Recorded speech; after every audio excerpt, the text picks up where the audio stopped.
Hey folks, welcome to McFarland's Corner.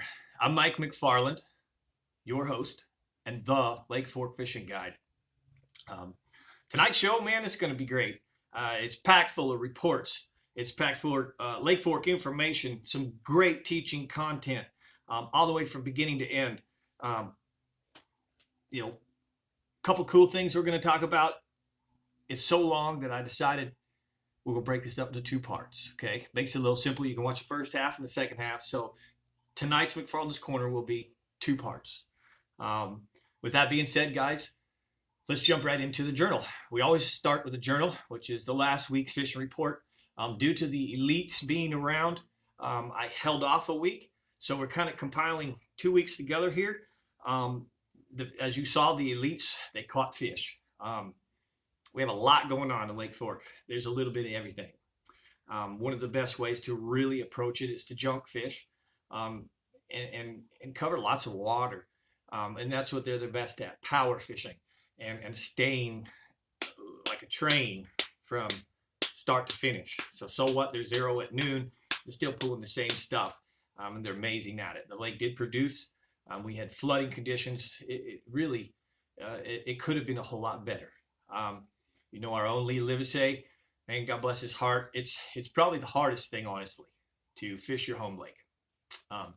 And had the lake been doing what the lake was supposed to be doing, you couldn't have touched him. He's by hands down the best guide we got here, the best big fish, most knowledge of them, and he's always on those big fish. And it just kind of goes to show, we see that a lot. I've seen it in the history of bass fishing, that hometown favorite.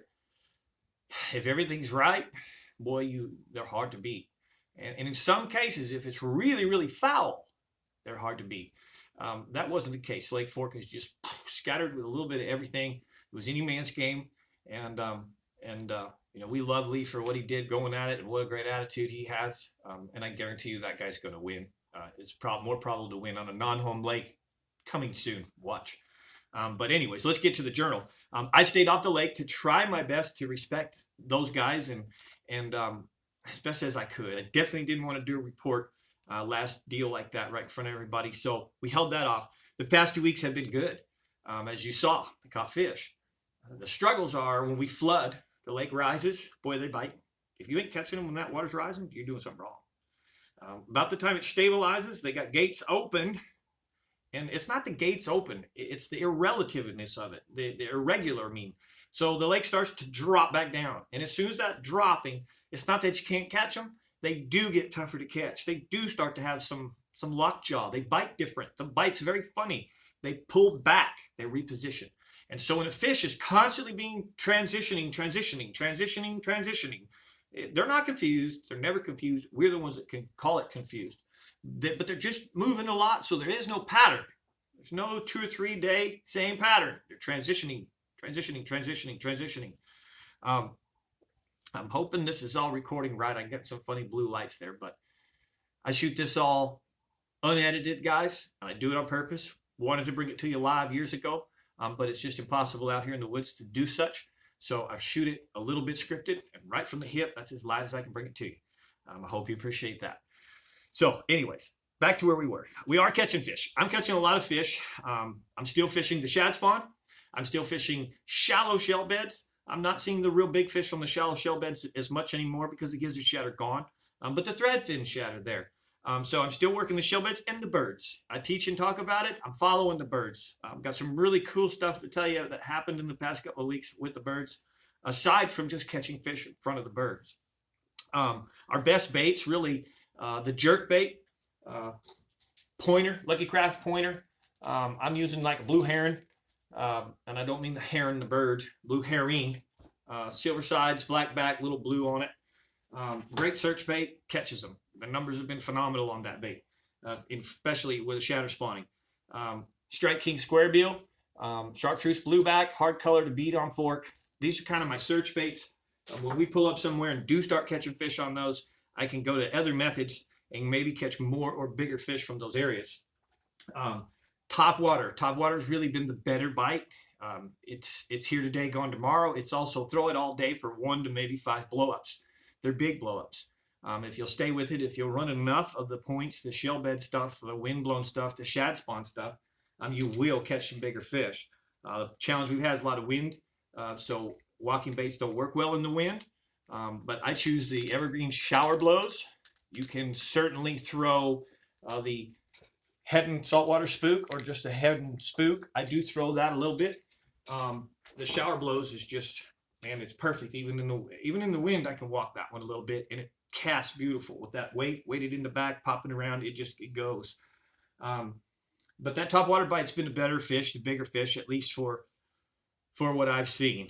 That topwater includes some frogs. So the spro popping and walking frogs in the backwaters. Again, we're very scattered with fish all over the lake. If a guy will commit to the frog, he'll go catch a few, mostly males guarding fry.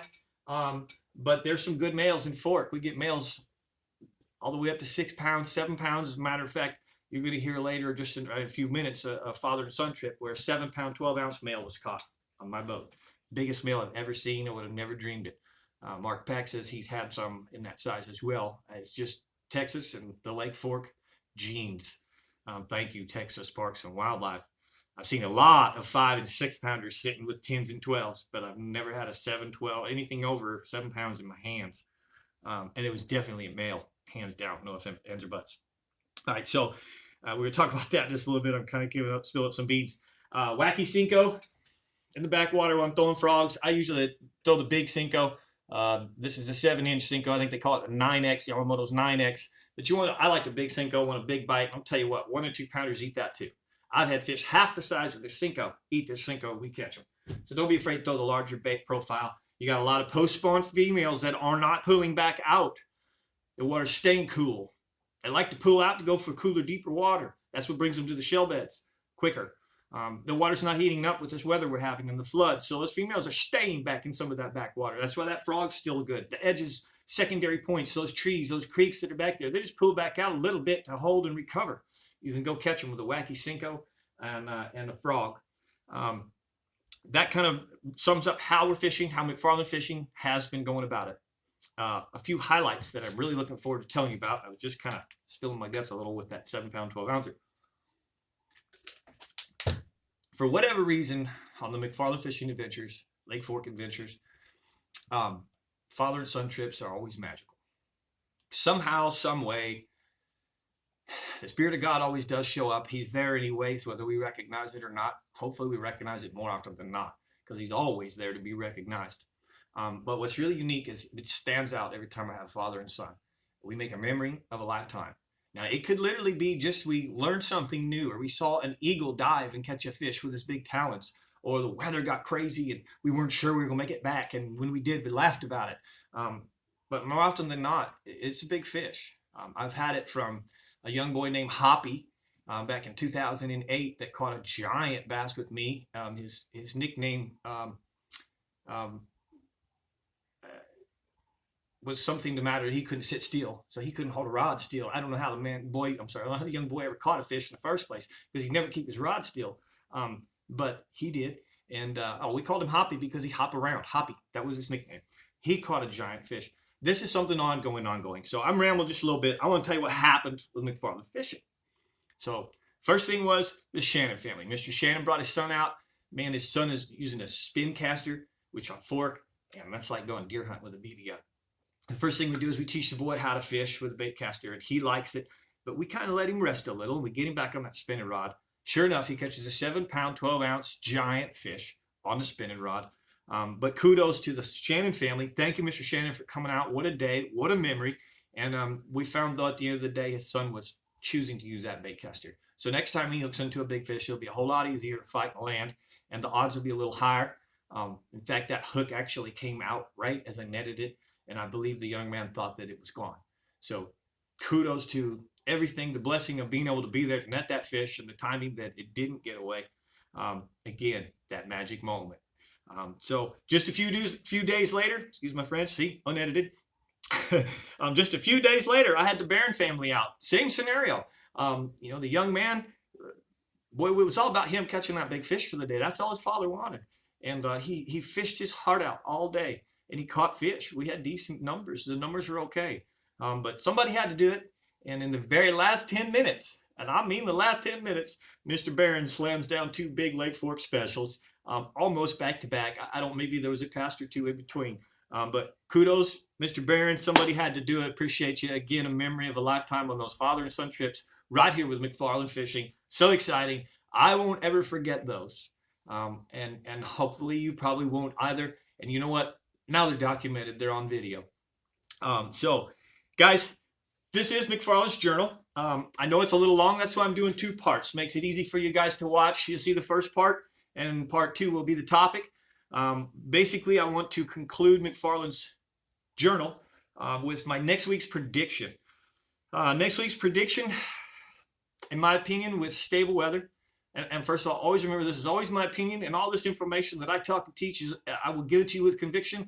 It's what I've learned in the field. It's what I believe. It's what I do. I'll never blow smoke at you. If I don't believe it, do it, exercise it. I don't talk about it. All right. So my prediction is we got a full moon coming. If the weatherman is right, which they never are, supposedly some stable weather. I personally see that everyone, even the public, everyone, the guys, we're going to see a little overall better size, because fishing is great right now. The numbers are great, and plenty of guys are catching big fish. But you're even going to see more of it. It's going to be more frequent. There's going to be more big fish because you're going to have several things. Full moon coming. There's still fish trying to come in to spawn. Most of them are finishing up, starting to pull back out, so that post spawn starting to happen. If we get hot, we have a regular week. More of them posts should pull out, start schooling up. So we should have schooling fish. So this week should really propel to a much better bite. Probably some really good topwaters happening throughout the week. And definitely the deeper bite, the 10, 12, 16, 18, that bite and maybe even deeper will begin to really develop. Jigs, 10XD crankbaits, 6XD crankbaits, offshores in the trees. But the suspending fish, post-spawn fish, that's why our tonight's lesson is going to be post-spawn. They're going to really start to gather up now. And that's going to change things. They're going to start to eat. Their mind won't be on spawning no more. Their mind will be on eating, recovering, getting fat again before summer. So look forward to some of the best fishing of the year ahead of us here in the second half of May and June, probably deep into July until it gets real, real hot. That's my prediction for the next week. We'll see. I'm hoping with all my heart that they start eating that Santone football jig and we can start bringing home them big fish, because that's pretty much all we catch, aside from a small bite every now and then. When we get on the big ones, we get on the big ones. Looking forward to that. You know, guys, as I was telling you, there's something popped in my head. When I was talking about the weatherman, they're never right. Well, here's another thing that happened with McFarland's Fishing. 2 things that happened that I kind of held off for the moment, but I do want to share them with you.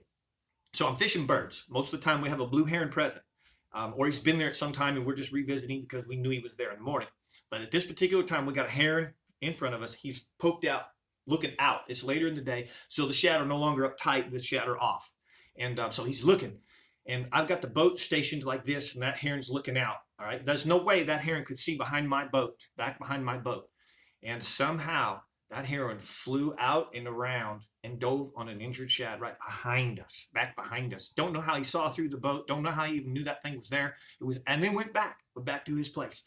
Blew our mind. So I don't know if it smells. The best sonar in the world, that bird is. We were sitting right on the bait. He knew it. I don't know, but amazing kudos to the heron and the blue heron, the great blue heron. And another thing that was more direct to the weather was this. My client one of the days said, now this is Wednesday, the day before the elite started, Thursday, the day before the storms. My client said, what's that bird doing with that bait? I said, what do you mean? He said, well, sir, he's not eating it. He's taking it up into the bushes. Is he feeding babies? I said, no, they put their babies in nests high in the trees. And then the light bulbs came on. And I said, man, wait a minute. The weather's supposed to be big tomorrow. You know, and a funny note, a week ago, they said it was going to be big. Dallas did. And people bought thousands of dollars worth of plywood, boarding up their buildings, covering their houses or their cars with foam, and it never came. And all of a sudden, again, it all clicked. The McFarland, this is who I am. I said, you know, that bird knows the weather better than you and I. The deer do, at least for a day or two coming. I said, that bird is putting that food away because we're going to get walloped tomorrow. That bird's tucking a few of them shad away, so tomorrow he can fly down here no matter what the weather is and get himself some fish in his stomach. Mother Nature is unbelievable. pay attention and watch all the details. And those are the little things that can make a huge difference in just any general day fishing, but even more so at a pro level. One little seagull dives and picks up a piece of bait, and the pro moves over, and lo and behold, there's a roadbed there, and he catches some big fish. Those little things happen all the time. So very unique to share with you. I appreciate you letting me share that with you. Guys, kind of coming to the end of McFarland's journal. I really appreciate you. Tune in to part 2, because we're fixing to talk about post-spawn bass fishing. Thanks for watching.